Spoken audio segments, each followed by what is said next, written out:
Assalamualaikum warahmatullahi wabarakatuh. Kembali lagi bersama saya Ana Hayatul Uswa dalam program Kuliah Ramadan. Tentunya masih di Jawa Pos Radar Semeru TV. Baik pemirsa di rumah, apa kabar semua?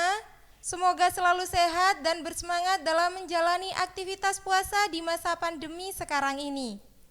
Oke pemirsa, mungkin pemirsa di rumah sudah sangat bersemangat ya mendengarkan tema kali ini, yaitu beragama dengan cinta. Langsung saja kita sapa narasumber kita pada siang kali ini. Assalamualaikum Ustadz. Waalaikumsalam warahmatullahi wabarakatuh. Bagaimana kabarnya Ustadz di masa pandemi dan sedang berpuasa seperti sekarang ini Ustadz? Alhamdulillah dalam keadaan baik-baik saja. Kita doakan mudah-mudahan kita semua senantiasa mendapatkan kesehatan, senantiasa dilindungi oleh Allah Subhanahu wa taala dan mendapatkan pahala yang banyak di bulan Ramadan kali ini. Amin. Oke Ustadz. Nah, saya penasaran nih Ustadz. Mungkin juga pemirsa di rumah juga penasaran tentang beragama dengan cinta. Biasanya ya Ustadz, kalau berbicara tentang cinta-cinta, kaum milenial seperti saya ini sangat jiwanya itu berapi-api gitu Ustadz. Nah, apalagi ini tentang agama, tentang Islam. Bagaimana Ustadz? Tentang benarkah Islam itu mengajarkan kekerasan?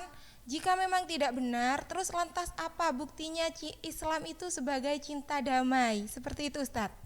Ya, bismillahirrahmanirrahim. Menjawab pertanyaan tadi, kita perlu pahami bahwa setiap agama pasti, entah itu agama Islam ataupun agama yang lainnya, itu pasti mengajak kepada perdamaian.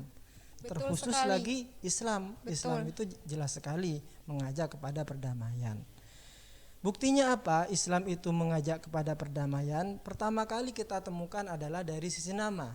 Kita tahu nama ini merupakan identitas yang menggambarkan sesuatu itu. Islam sebagai suatu agama itu diambil dari kata Islamun yang berarti salam. Salam artinya perdamaian. Kita ingat dengan lagunya Nisa Sabian, hadahu dinus salam, katanya kan ya. Iya betul. Ini adalah agama damai. Nah, Islam sejak awal memang telah membawa dan mengatasnamakan dirinya sebagai agama damai. Nah, ini dari sisi nama. Kemudian dari sisi ajaran. Dari sisi ajaran kita lihat banyak sekali ajaran-ajaran di dalam Al-Quran itu mengajak kita kepada cinta, kepada sayang. Baik itu sayang kepada diri sendiri, sayang kepada orang lain, ataupun sayang kepada alam semesta. Oleh karena itu kemudian Profesor Dr. Said Ramadan Al-Buti bahkan sampai menulis buku khusus tentang cinta. Beliau tulis yang judulnya Al-Hubbu fil Quran, cinta di dalam Al-Quran. Namun permasalahannya adalah saat ini kita menemukan wajah Islam ini mempunyai citra yang amat buruk, terutama pasca pengeboman. Kemudian juga yang baru-barusan ada juga pengeboman, bom bunuh diri tepatnya yang terjadi di Makassar. Nah kemudian beberapa oknum mungkin ataupun pers itu kemudian membawa bahwa kejadian-kejadian terorisme semacam itu, radikalisme yang semacam itu kemudian diarahkan kepada Islam sebagai suatu agama. Nah tentu kita tidak bisa menerima hal itu. Betul. Berarti Islam itu tidak harus disebut, tidak identik dengan Islam itu terorisme, tidak seperti itu ya Ustadz? Ya jelas sekali. Yang perlu kita perhatikan di sini dan perlu kita bedakan adalah Islam sebagai agama dengan Muslim sebagai oknum. Nah, saya katakan Muslim di sini adalah orang yang kebetulan dia memiliki agama Islam atau kebetulan dia KTP-nya adalah Islam. Nah, ini yang perlu kita bedakan. Islam sebagai suatu agama jelas sekali seperti yang saya katakan tadi. Dari sisi namanya saja adalah Islam. Salam, damai. Damai ini seperti yang kita lihat di dalam Al-Quran ataupun dalam hadis, ini banyak kaitan-kaitannya, banyak variabel-variabelnya. Contohnya suatu misal, kita ketika di jalan seperti yang dikatakan oleh Rasulullah SAW, senantiasa harus menyebarkan salam. Salah satu hak dari jalan itu adalah menyebarkan salam. Salam.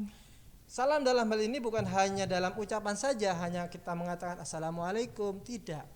Tapi lebih dari itu, bahwa apa yang kita ucapkan juga perlu diimplementasikan dalam bentuk aktivitas sehari-hari.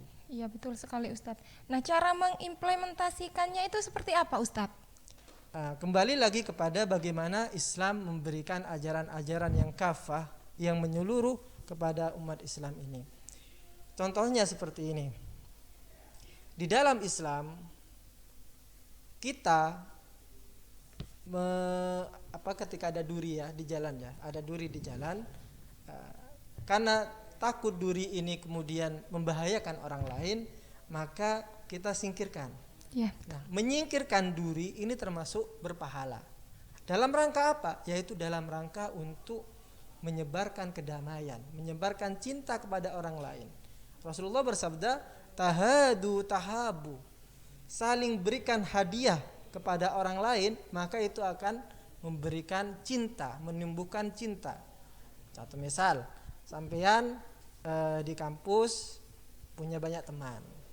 Nah, ketika sampean itu suka menraktir teman sampean, ketika ada momen-momen tertentu selesai ujian, kemudian sampean traktir teman-teman sampean, meskipun itu cuman sekedar es, maka teman sampean itu akan suka, akan senang. Nah, ini bentuk implementasi dari tahadu tahabu.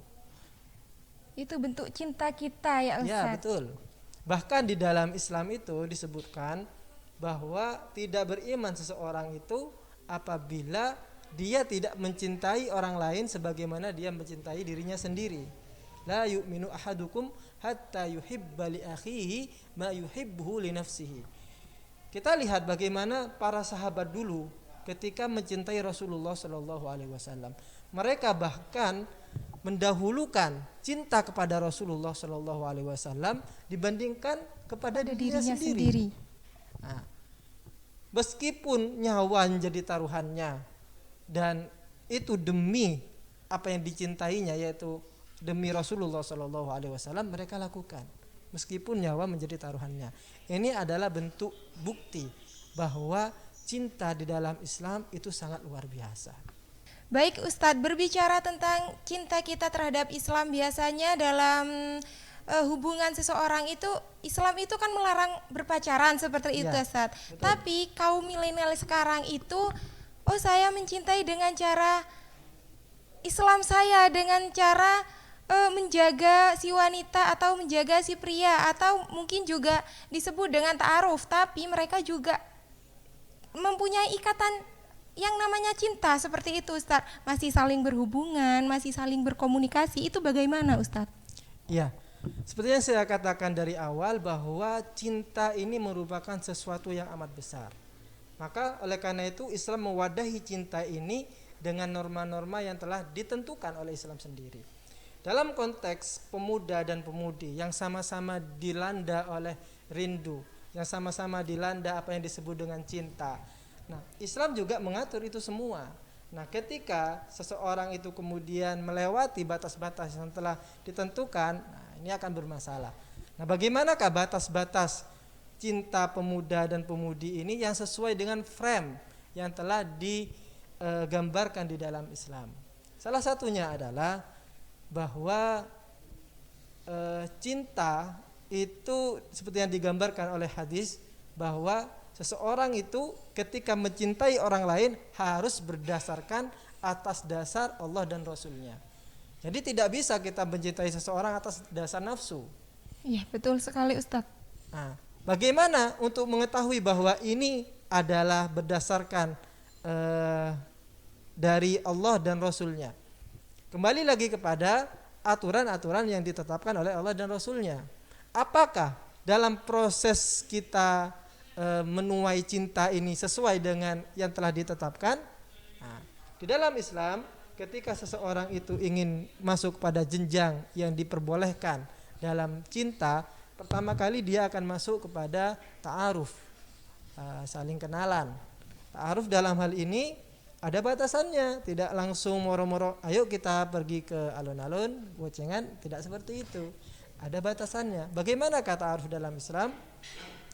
Seseorang ketika ingin ta'aruf, maka dia ajak orang tuanya, maka kemudian saling ngobrol, kira-kira batasan-batasan ataupun rencana-rencana ke depan yang akan diinginkan seperti apa. Sehingga nanti akan menemukan titik temu, oh iya ternyata saya cocok dengan anak ini.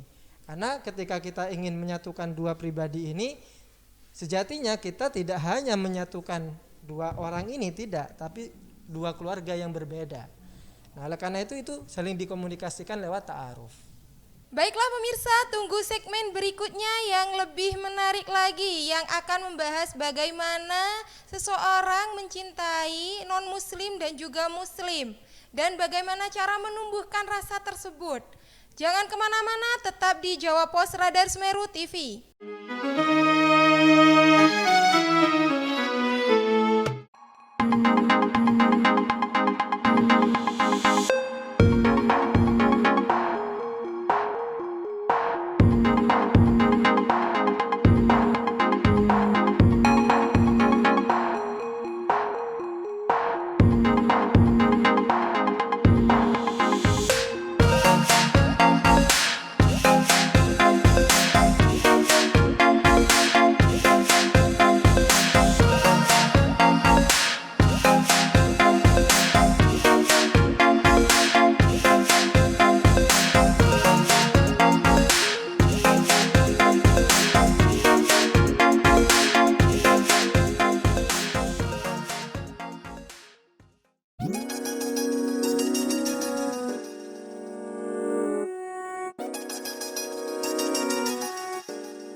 Setiap umat muslim di dunia pasti memiliki keinginan mengunjungi Baitullah dalam perjalanan haji atau umroh.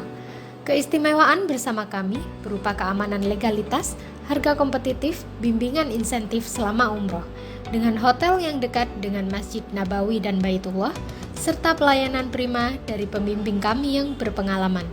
Mekanisme pendaftaran calon jamaah, pilih tanggal keberangkatan dan paket umroh atau haji yang diinginkan, mengisi formulir pendaftaran umroh atau haji, menyerahkan dokumen persyaratan paspor, pas foto 4x6 sebanyak 10 lembar, KTP, KK, surat nikah, dan akta asli. Mari umroh bersama SHB An-Namiro.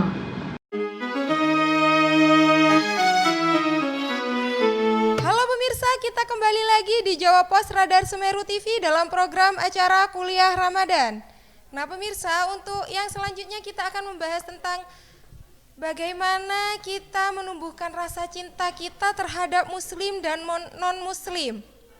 Oke pemirsa, langsung saja kita tanyakan pada narasumber yang sudah ahli di bidangnya, seperti itu.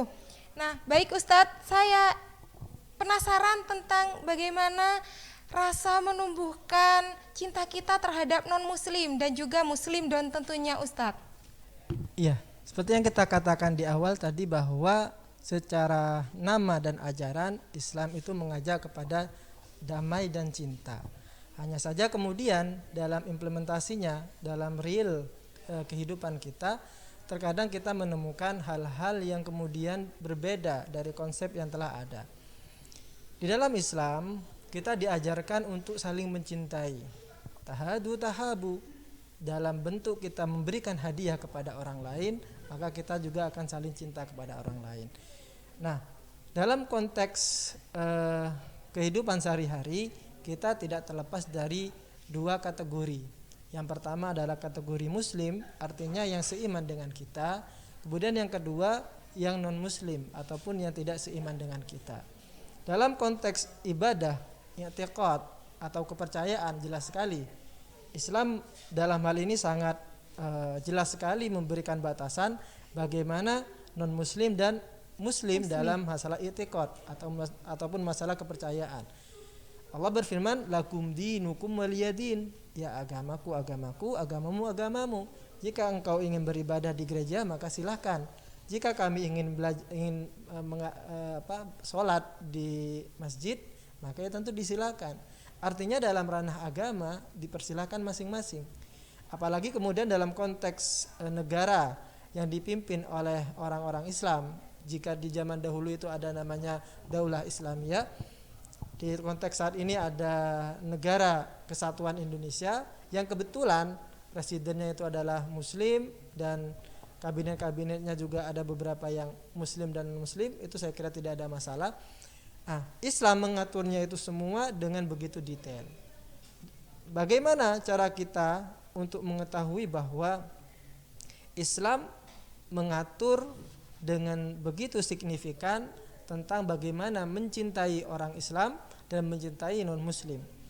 Yang pertama, untuk yang Islam sendiri atau orang Muslim, ada banyak sarana-sarana yang bisa menumbuhkan untuk cinta kepada sesama Muslim, gitu kan. Yang pertama adalah kita harus tahu bahwa kita dengan orang Islam pada umumnya itu memiliki suatu kesatuan, memiliki kesamaan. Nah, melalui kesamaan-kesamaan inilah kita akan bentuk apa yang disebut dengan cinta. Kita memiliki kesamaan bahwa Tuhan kita satu, yaitu Allah. Kemudian kita juga memiliki kesamaan yaitu Nabi kita satu, yaitu Rasulullah. Juga kita mempunyai kesamaan bahwa apa yang kita imani, apa yang kita yakini sama. Nah, dari situ kita sudah menemukan persamaan. Yang kedua, kemudian dalam kehidupan sehari-hari kita dituntut untuk memperhatikan saudara-saudara kita yang Muslim. Jangan sampai saudara kita, apalagi tetangga kita ya, yang benar-benar dekat rumahnya dengan kita, itu kemudian kelaparan satu misal, atau dia dalam keadaan sedih, sedangkan kita tidak menghibur dia. Nah, Islam mengajarkan kepada kita untuk senantiasa menanamkan perasaan cinta itu. Melalui apa? Melalui satu misal dengan interaksi yang baik. Ketika kita kebetulan masak sop atau apapun itu, maka kita ingat kepada tetangga kita yang Muslim itu. Dengan cara bagaimana? Dengan cara memperbanyak masakan. Jika satu misal bahannya sedikit, ya sudah banyakin airnya saja. Rasulullah bersabda, idza tabakhta maraqatan fa'akthir ma'aha wa ta'ahad jiranak. Apabila kamu sedang masak kuah-kuah itu, ya kayak tadi sop dan semacamnya, maka perbanyaklah airnya, fa'akthir ma'aha wa ta'ahad jiranak, dan ingatlah tetanggamu. Jangan hanya dikasih fotonya saja. Kalau saat ini kan kita aktivitas sesuatunya diabadikan di medsos, tidak ada masalah. Betul. Hanya saja kemudian ketika tetangga kita hanya diberikan fotonya saja atau hanya diberikan bau aroma dari masakan itu, ya bagaimana begitu kan? Iya, seperti Nah, dalam rangka untuk menumbuhkan cinta itu, maka kita saling berbagi seperti itu. Betul, Ustaz. Kemudian yang kedua, untuk yang sesama Muslim ini, di dalam Islam ada konsep zakat, ada konsep sedekah, ada konsep wakaf dan seterusnya. Hal ini untuk menumbuhkan lagi-lagi perasaan cinta kepada orang lain. Innamas shadaqatu lil fuqara'i wal masakin wal 'amilina 'alaiha wal mu'allafati qulubuhum, dan sampai seterusnya. Dalam konteks itu, maka di dalam puasa Ramadan ini kita dianjurkan untuk berbanyak sedekah. Terutama ketika menjelang berbuka. Maka marilah kita bersama-sama masak dalam jumlah yang banyak, kemudian kita kasihkan masakan itu kepada saudara-saudara kita yang seiman, sehingga nanti timbul perasaan cinta dan kasih sayang, seperti itu. Pun juga sama dengan zakat. zakat itu kita berikan kepada orang-orang fakir miskin, terutama zakat fitrah itu.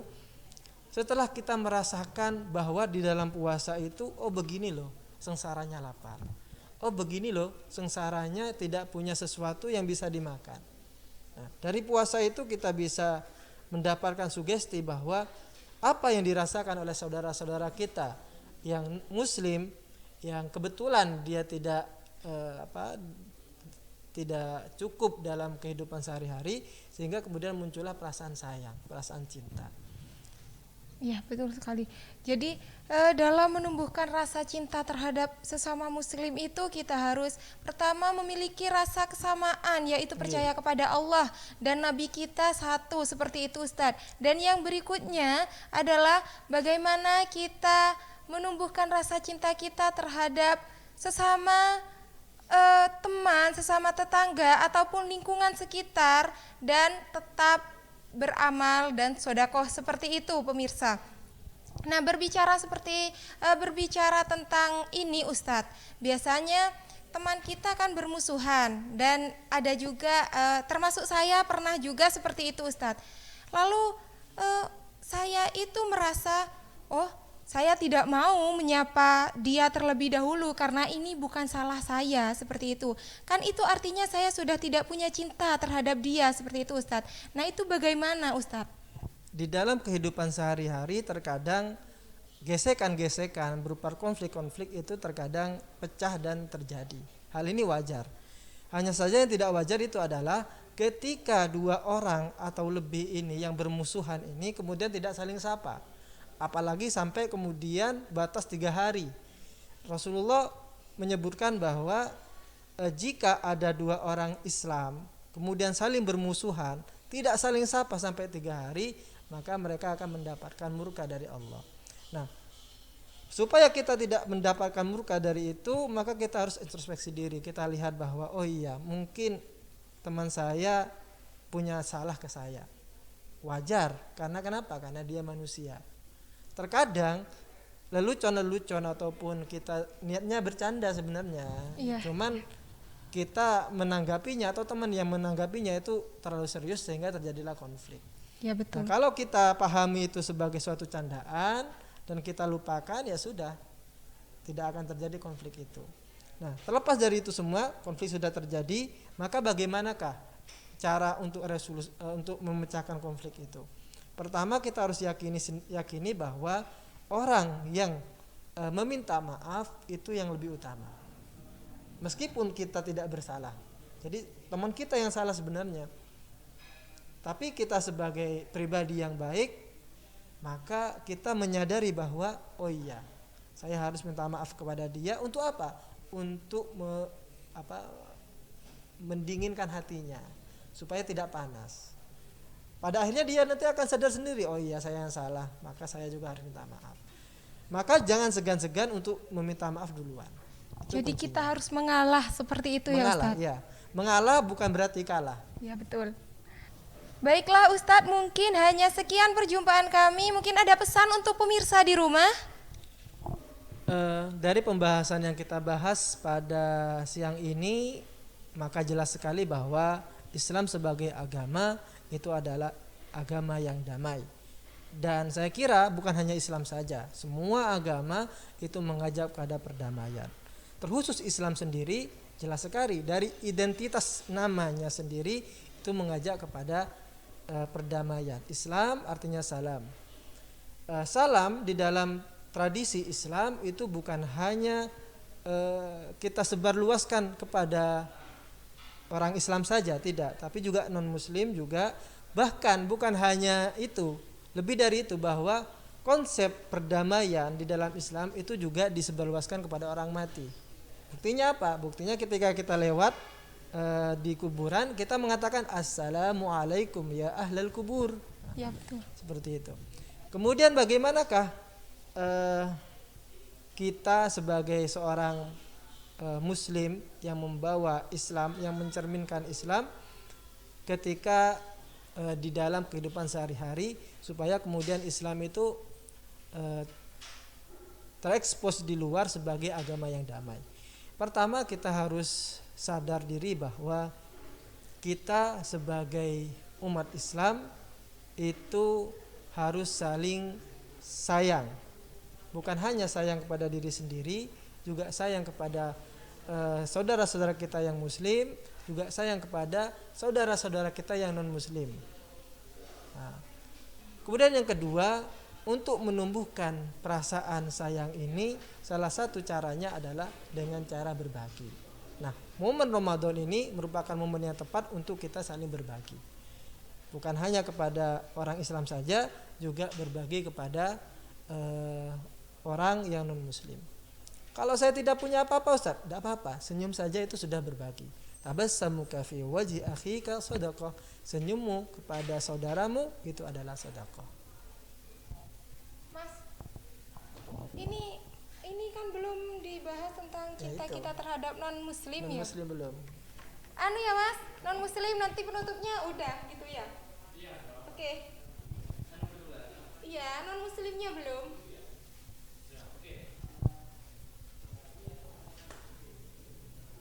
Langsung. Oh. Baiklah Ustadz,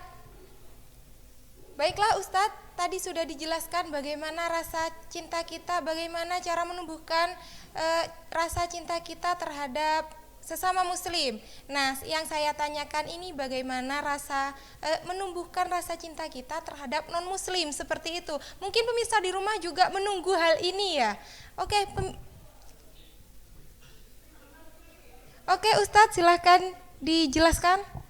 Ya, kalau kita tadi melihat saudara kita yang muslim, mungkin kita melihatnya karena ada kesamaan.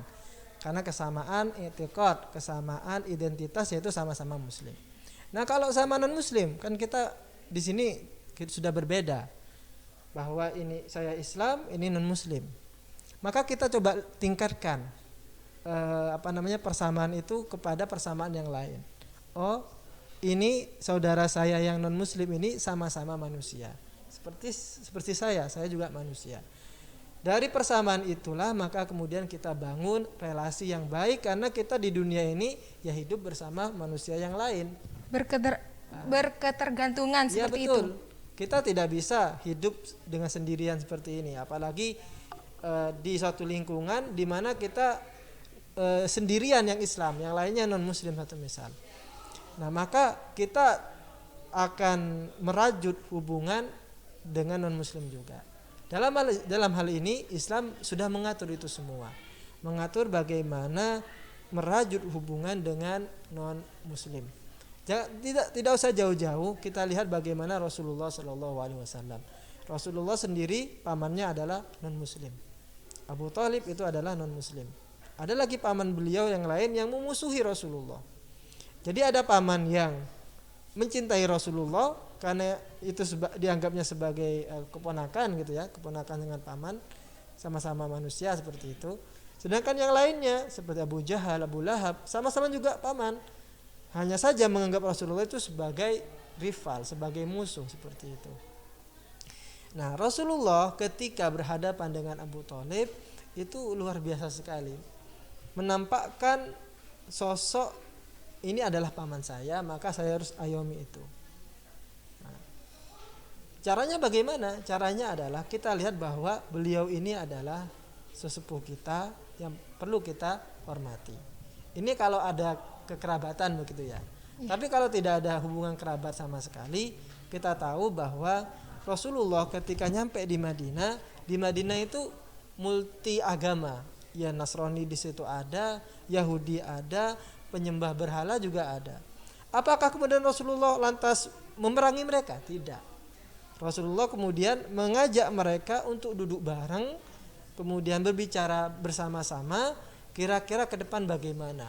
Kita harus buat aturan-aturan yang memungkinkan kita bersama untuk hidup selaras dan serasi dan seterusnya.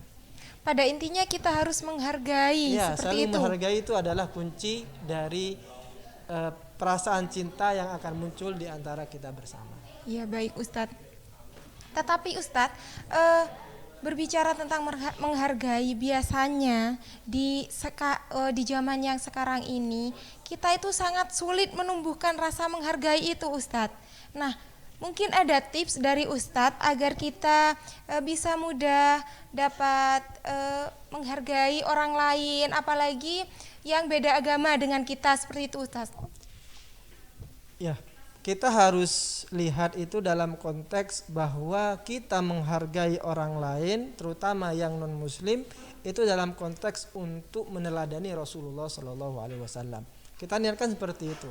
Mengapa? Karena Rasulullah memberikan contoh kepada kita bagaimana Rasul berbuat baik kepada orang-orang yang notabene-nya itu adalah non muslim. Suatu ketika Rasulullah itu ada cerita yang sangat menarik. Ada orang Yahudi tua, beliau ini buta. Jadi setiap harinya itu selalu mengumpat Rasulullah di pasar. Dia bilang, "Hai orang-orang, janganlah kamu percaya kepada bualan-bualan Muhammad." Kira-kira kalau kita dengar seperti itu, jenengan satu misal dikatakan, "Jangan percaya kepada bualan-bualannya Ana," satu misal seperti itu. Kira-kira bagaimana perasaan kita? Saya sendiri mungkin kok seperti itu, mungkin pasti seperti itu. Manusiawi saya kira. Apalagi kemudian dijelek-jelekan seperti itu. Apalagi Rasulullah kapasitasnya sebagai kepala negara ketika itu. Dijelek-jelekan di muka umum seperti itu. Tapi Rasulullah kemudian tidak membalasnya dengan kejelekan. Rasulullah membalasnya dengan kebaikan. Jadi setiap pagi Rasulullah itu menyiapkan makanan dan menyuapi orang tua Yahudi yang buta ini dengan tangannya Rasulullah dengan lembut. Sembari juga mendengarkan ocehan-ocehan dari orang Yahudi ini yang mengatakan jangan percaya pada bualan Nabi, jangan percaya, dan seterusnya.